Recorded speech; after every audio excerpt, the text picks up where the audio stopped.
Ubu tuvugana intambara yatangiye hagati ya M23 na Wazalendo. Niba ari ubwa mbere ugeze kuri YouTube channel ya Tai Empire, reba hasi handitse subscribe kandi ufungure inzogera, ukore share ndetse na like. Ubu tuvugana intambara hagati ya M23 na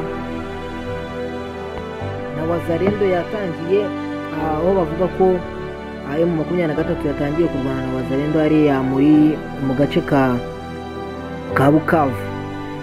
Intambara yatangiye kabisa, aho Tshisekedi yari kuvuga ati n'ubundi M23 ni umutwe witwaje intwaro, ntabwo ujya wumva amategeko y'igihugu. Umuyobozi wa M23 yasubije Tshisekedi agira ati twebwe turi abaturage duharanira uburenganzira bwacu, bwabaza tubuza uburenganzira bwacu ntabwo tuzahuza. Uwo yari umuyobozi wa M23, kandi koko niba mubizi neza uriya mutwe wa M23 abenshi bavuga ko atari umutwe ahubwo ari abaturage baba bashaka uburenganzira bwabo, bariya bakunze kwita ngo aba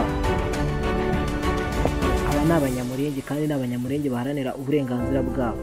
Ubundi ibingibi byatangiye M23 yatangiye irasa FDLR na za Wazalendo, iriya mitwe iri mu burasirazuba bwa Kongo.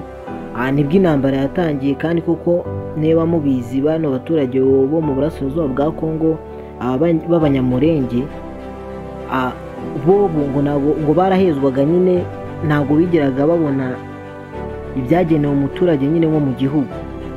Ibingibi byagiye bifatwa imyanzuro igiye itandukanye, hariya muri za Katari muri Amerika hagiye haba inama zigiye zitandukanye zihuza bino bihugu byombi hagati y'u Rwanda, kuko hazamo gushyamirana bavuga ko u Rwanda narwo rwaba ari M23.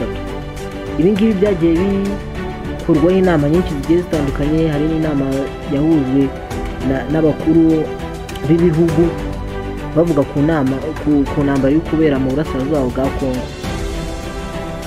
Ariko ibyo byose birasa nkaho nta kintu byatanze. Ubundi intambara iracyakomeza hagati ya M23 na Wazalendo, ariko Wazalendo mwibuke ko atari umutwe, atari igisirikare cya Kongo. Igisirikare cya Kongo ni FARDC. Ubu tuvugana M23 iri kurwana n'umutwe witwaje intwaro wa